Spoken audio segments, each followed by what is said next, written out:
So, Belikov Outdoors, Sterling Belikov here, and we have another one of Mike's cool little toys that he's brought out for us to play with again. This is an SB tactical version of the Ruger Charger 22. He's got the SB folding brace and the chassis with this, and a really cool CMMG 22 caliber suppressor with a SIG Romeo sight. We're going to get to playing with this. So, neat thing that he's done with this is, I believe it's a Franklin Armory. He's nodding his head. Yes, it's Franklin Armory binary trigger system. So, these are really neat in that regard of flip it back and your weapon is on safe. Down semi, and the forward is binary, meaning whenever you pull the trigger the first time, it'll fire around, and whenever you let off, it fires a second one. Neat thing is they went, and unlike some of the wide open triggers or FRTs, if you fire that first round and see that you need to go and switch it to semi-automatic for whatever reason, you can flip this down after you've already pulled the trigger, and it will actually disengage that let off firing mode. But enough talking, you guys aren't here to see me talk. We're here to shoot guns. So I'm going to rack one in there. The nice thing about having a pistol with a brace is you can put it up against your shoulder and get more accuracy. So let's take a couple shots with it over here on semi-automatic first. And since it's a 22, there's next to no recoil, even in a super light, super handy package like this. So let's go ahead and switch it over into binary.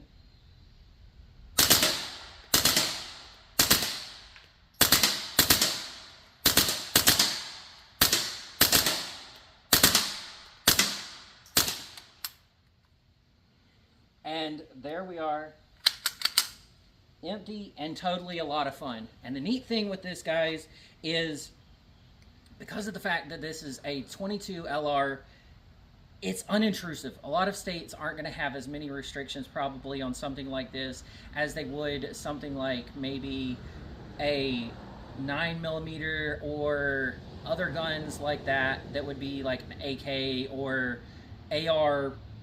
So even in states that may not allow you to have something as cool as an AR or AK, you might be able to get away with something like this since it's 22, and a lot of states think, oh, well, they're just grandpa's hunting rifle. But another neat weapon, another neat thing that we get to look at Belikov Outdoors.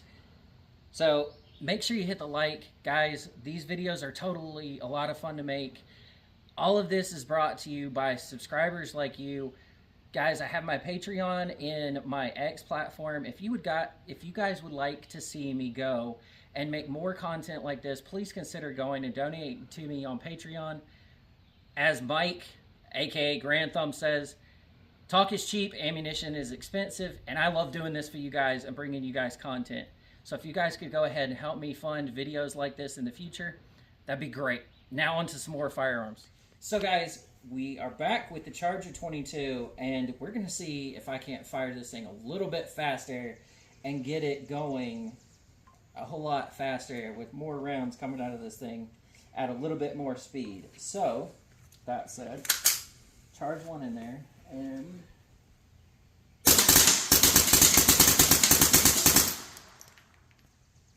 that is how Mike says you're supposed to run this. I usually am a little bit more of a burst guy, but I totally see the giggle factor in it. Honestly, guys, I could see this being used as a backpack gun if you guys are out in the woods and need it for personal protection, although I would probably say you'd be better off going with one of the other options that we're going to be showing in a minute if it is a person or an animal like a bear.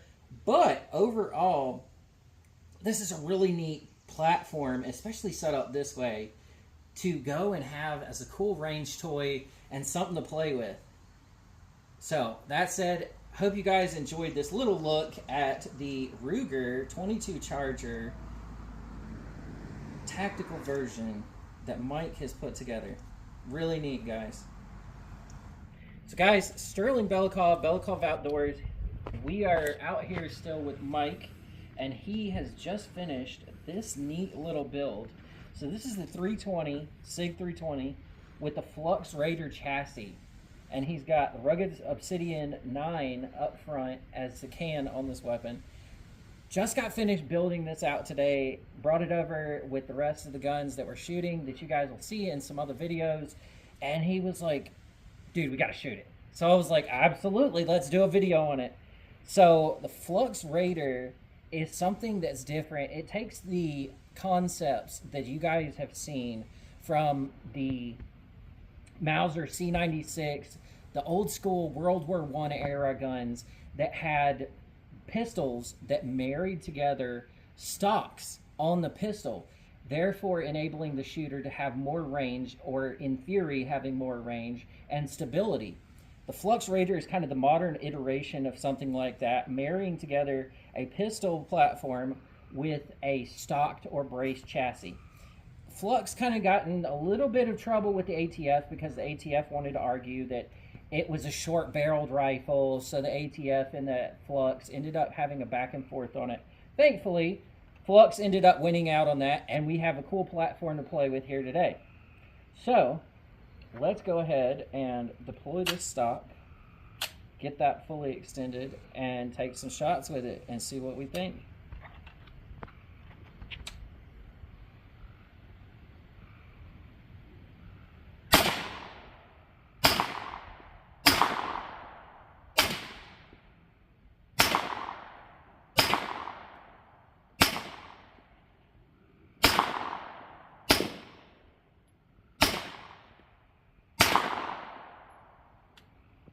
Alright guys, so I'm going to be honest. I've heard a couple of my ex-subscribers that absolutely love these. They're going to be upset because my honest take on this, especially in this configuration, is, oh my gosh, it is gassy. Like, I mean, 2 days of eating nothing but Taco Bell gassy. Could I see this as a fun platform, maybe unsuppressed? Absolutely. I think it might be better unsuppressed. We might take a look at that in a minute and kick back in and see what I think as far as it unsuppressed. I think this would be a better platform with something up top.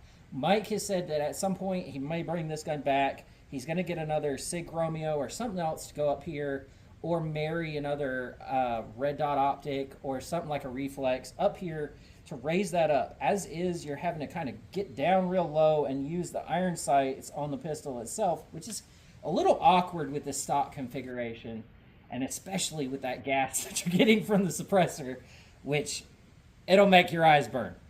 So we're going to take a few moments, top this magazine off, and see about how bad this is whenever you take the suppressor off, and then take some more shots, and I'll kind of give my thoughts and opinions on it after that. I do like to go and give guns a fair shake on my channel and give honest opinions and feedback to anybody who watches them and critique the firearms. So we're going to do that. I'm going to give it every opportunity and chance, and then we'll see what's what.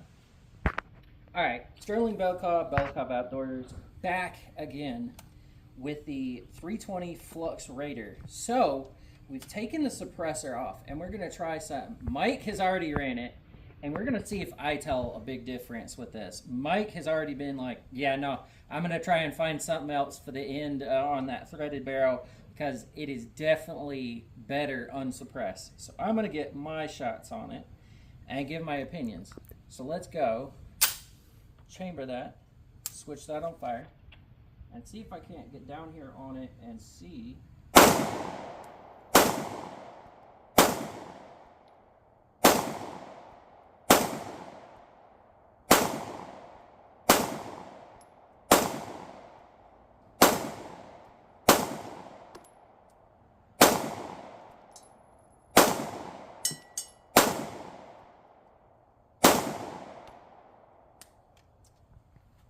So, I can kind of see the utilitarian use on this, but I will say it is better unsuppressed than it was suppressed.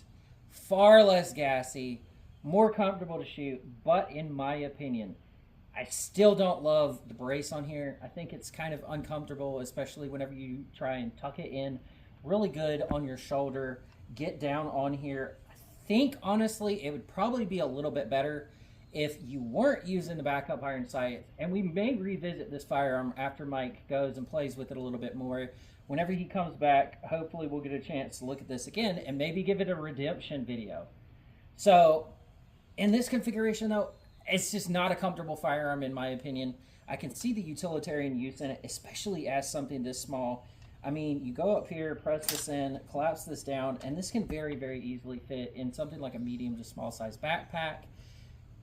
And then come up here, deploy that stock, and it looks like and feels like it would be a very, very comfortable platform to run as kind of a gray man setup or a truck gun maybe, and give you a little bit something more than just a pistol. I can see this being used for something like that. I can see it being used for vehicle defense, home defense, but to me, it's a miss. And the reason behind it is, to me, that brace, the brace is just not super comfortable. I think if you did have an optic on top and you weren't trying to get down as far with a chin well to see those backup iron sights, and you were doing more of a cheek well as opposed to chin well, which is what I'm having to do. I'm having to do a cheek instead of a chin with that raised optic. I think it would probably be far more comfortable shooting like this as opposed to really getting down there. It's not super comfortable. Your face is on the rails. It's a lot like shooting a more violent Uzi. So this has kind of been my honest thoughts on the Flux Raider. I think that the system as is can be improved. Again, with the sight, in my opinion, I would go with a different brace.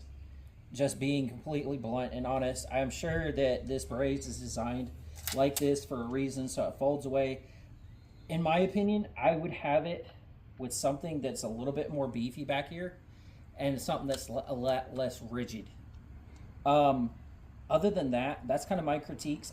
If it weren't for those things, honestly, it'd probably be a very, very comfortable firearm.